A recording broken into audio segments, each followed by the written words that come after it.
नमस्कार विद्यार्थी मित्रांनो, आपलं स्वागत आहे करंट अड्डा मराठी या आपल्या एज्युकेशनल यूट्यूब चॅनलवरती. आणि आजच्या लेक्चरमध्ये आपण पाहणार आहोत 6 नोव्हेंबर 2020च्या चालू घडामोडी आणि त्याचबरोबर त्याच्याशी रिलेटेड जो काही जी एसचा पोर्शन आहे तो देखील आपण इथे कव्हर करून घेत आहोत. तर बघा, डेली लेक्चर्समध्ये आपण जेवढे काही करंट इश्यूज डिस्कस करतोय ते तुमच्या परीक्षेच्या दृष्टिकोनातून अत्यंत महत्त्वपूर्ण आहेत, तर ते नोट डाऊन करून घेत चला, कारण त्याचा तुम्हाला तुमच्या परीक्षेमध्ये नक्कीच फायदा होणार आहे विद्यार्थी मित्रांनो. तर बघा, आज काही टेक्निकल इश्यूजमुळे आपण हा जो व्हिडिओ आहे आपला डेली करंट अफेअर्सचा तो थोडा लेट अपलोड करतोय. तर जे कोणी विद्यार्थी मित्र आपल्या चॅनलवरती नवीन असतील त्यांनी चॅनलला सबस्क्राईब करा. त्याचबरोबर बेल आयकॉनवरती देखील क्लिक करा, जेणेकरून रोज सकाळी 7 वाजता जेव्हा आपलं लेक्चर अपलोड होते तेव्हा तुम्ही ते पाहू शकाल. आजच्या सेशनला सुरुवात करण्यापूर्वी आजचा तुमच्यासाठीचा प्रश्न काय आहे ते पाहूयात. नुकतेच कायदा करून मास्क अनिवार्य करणारे देशातील पहिले राज्य कोणते बनले आहे असं तुम्हाला विचारलं. तर बघा, हा जो प्रश्न आहे तो प्रिव्हियस लेक्चरवरती आधारित आहे आणि याचं योग्य उत्तर जे आहे ते तुम्ही कमेंट बॉक्समध्ये मेन्शन करा विद्यार्थी मित्रांनो. तर आजच्या सेशनमधील आपला पहिला प्रश्न काय आहे ते पाहूयात.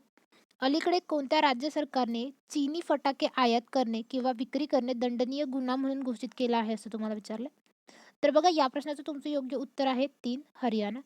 बघा, हरियाणा राज्य सरकारने चीनवरून आयात व विक्री करणाऱ्या आतिषबाजी व फटाक्यांना दंडात्मक अपराध म्हणून घोषित केलेलं आहे. तर बघा, इथे फटाक्यांच्या आयातींचा विषय चाललेला आहे. तर अलीकडेच राजस्थान राज्य सरकारने फटाके विक्री आणि फटाके फोडण्यावरती बंदी घातलेली आहे आणि हा जो निर्णय आहे तो राजस्थान सरकारने कोरोनाच्या पार्श्वभूमीवरती घेतलेला आहे विद्यार्थी मित्रांनो. त्याचबरोबर बघा, इथे आयात हा शब्द आलेला आहे. तर अलीकडेच आंध्र प्रदेश राज्य सरकारने दारू आयात करणे म्हणजे विनापरवाना दारू राज्यात आयात करण्यावरती देखील बंदी घातलेली आहे. तर या क्वेश्चनशी रिलेटेड एवढे इम्पॉर्टंट पॉईंट्स आहेत जे तुम्ही नोट डाऊन करून घ्या. आपला नेक्स्ट क्वेश्चन आहे, नुकतेच टांझानियाचे नवीन अध्यक्ष कोण बनले आहेत असं तुम्हाला विचारलं. तर बघा, या प्रश्नाचं तुमचं योग्य उत्तर आहे 2, जॉन मगुफली. हे टांझानियाचे नवीन अध्यक्ष बनलेले आहेत आणि हे जे मॅपमध्ये हे जे तुम्हाला इमेजमध्ये दिसत आहेत ते आहेत जॉन मगुफली. बघा, इथे टांझानियाचे नवीन अध्यक्ष बनलेले आहेत. तर टांझानियाची राजधानी आहे डोडोमा. पंतप्रधान आहेत कासिम मजवालिया आणि चलन आहे तिथलं टांझानिया शिलिंग. आपला नेक्स्ट क्वेश्चन काय आहे ते पाहूयात.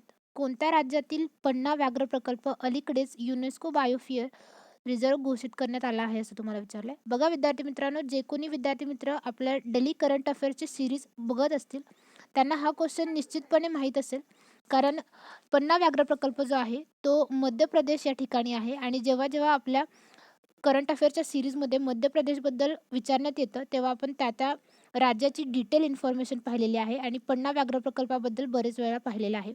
तर या प्रश्नाचं तुमचं योग्य उत्तर आहे 1, मध्य प्रदेश. बघा, बायोस्फिअर रिझर्वची जी सुरुवात आहे ती झालेली आहे 1971ला आणि हा जो इनिशिएटिव्ह आहे तो युनेस्कोचा एक इनिशिएटिव्ह आहे विद्यार्थी मित्रांनो. तर बघा, सध्या 124 देशात 701 बायोस्फिअर रिझर्व्ह आहेत आणि महाराष्ट्रामध्ये महत्त्वाची गोष्ट, महाराष्ट्रामध्ये एकही बायोस्फिअर रिझर्व्ह जे आहे ते नाही आहे. त्याच्यानंतर बघा, पन्ना व्याघ्र प्रकल्पाबद्दल जर बघायचं झालं तर पन्ना व्याघ्र प्रकल्प हा आत्ताच सांगितलं मध्य प्रदेशमध्ये आहे आणि याची स्थापना जी आहे ती 1981ला राष्ट्रीय उद्यान म्हणून करण्यात आलेली होती. तर 1993ला पन्ना व्याघ्र प्रकल्प म्हणून त्याला घोषित करण्यात आलेलं आहे विद्यार्थी मित्रांनो.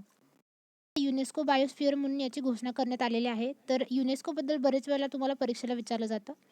तर युनेस्कोबद्दल जाणून घेऊया. बघा, युनेस्कोचा जो फुल फॉर्म आहे तो आहे United Nations Educational Scientific and Cultural Organization, ज्यालाच आपण संयुक्त राष्ट्र शैक्षणिक, वैज्ञानिक आणि सांस्कृतिक संघटना असं म्हणतो.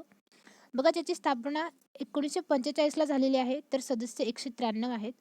मुख्यालय आहे पॅरिस, फ्रान्समध्ये. तर महासंचालक आहेत ऑड्रे ऑड्रे अझुले. काम बघा युनेस्कोचं काय आहे, शिक्षण, विज्ञान आणि सांस्कृतिक आंतरराष्ट्रीय सहकार्याच्या माध्यमातून जागतिक शांतता आणि सुरक्षा वाढवणे हे युनेस्कोचं काम आहे विद्यार्थी मित्रांनो. आपला नेक्स्ट क्वेश्चन आहे, नुकतेच आशिष कक्कड यांचे निधन झाले ते कोण होते असं तुम्हाला विचारलंय. तर बघा, या प्रश्नाचं तुमचं योग्य उत्तर आहे 4, अभिनेते. बघा, आशिष कक्कड जे आहेत ते गुजराती अभिनेते होते ज्यांचं आत्ता नुकतंच निधन झालेलं आहे. आपला नेक्स्ट क्वेश्चन आहे, नुकताच प्लास्टिक लाव मास्क ले जाव हा उपक्रम कोणी सुरू केला आहे असं तुम्हाला विचारलंय. तर बघा, या प्रश्नाचं तुमचं योग्य उत्तर आहे 3, डेहराडून. डेहराडूनने प्लास्टिक लाव मास्क ले जाव हा जो उपक्रम आहे तो कोरोनाच्या पार्श्वभूमीवरती चालू केलेला आहे विद्यार्थी मित्रांनो. आपला नेक्स्ट क्वेश्चन आहे, ज्वाला गुट्टा अकादमी ऑफ एक्सलन्स अलीकडे कुठे स्थापित केलं गेलं आहे असं तुम्हाला विचारलं. तर बघा या प्रश्नाचं तुमचं योग्य उत्तर आहे 4 हैदराबाद. हैदराबादमध्ये ज्वाला गुट्टा अकादमी ऑफ एक्सलन्स स्थापित करण्यात आलेला आहे, ज्याच्यामध्ये बॅडमिंटन, क्रिकेट आणि जलतरण या गोष्टींचं प्रशिक्षण देण्यात येणार आहे विद्यार्थी मित्रांनो. आजच्या सेशनमधला आपला लास्टचा क्वेश्चन काय आहे ते बघूयात. कोणत्या राज्याचे माजी मुख्यमंत्री सतीश प्रसाद सिंह यांचे नुकतेच निधन झाले असं तुम्हाला विचारलं. तर बघा या प्रश्नाचं तुमचं योग्य उत्तर आहे 2 बिहार. बघा बिहारचे पूर्व मुख्यमंत्री सतीश प्रसाद सिंह यांचं आत्ता नुकतंच निधन झालेलं आहे. तर हे जे होते सतीश प्रसाद सिंह हे बिहारचे सर्वात कमी कालावधीसाठी मुख्यमंत्री राहिलेले आहेत, ज्यांचा कालावधी फक्त 5 दिवसांचा होता विद्यार्थी मित्रांनो. तर तुम्हाला परीक्षेला असा देखील प्रश्न विचारला जाऊ शकतो की बिहारच्या सर्वाधिक कमी कालावधीसाठी कोण मुख्यमंत्री राहिलेले आहेत. तर ते होते सतीश प्रसाद सिंह आणि हे जे तुम्हाला इमेजमध्ये दिसत आहेत ते आहेत सतीश प्रसाद सिंह. तर आजचं सेशन संपवण्यापूर्वी तुमचा लास्ट डे क्वेश्चन का होता ते पाहूयात. नुकतेच कोणत्या राज्य सरकारने फटाके आणि फटाके विक्रीवर बंदी घातली आहे असं तुम्हाला विचारलं. तर बघा या प्रश्नाचं तुमचं योग्य उत्तर आहे 3 राजस्थान. जे मी लेक्चरच्या सुरुवातीलाच तुम्हाला क्वेश्चन कव्हर करताना सांगितलं होतं.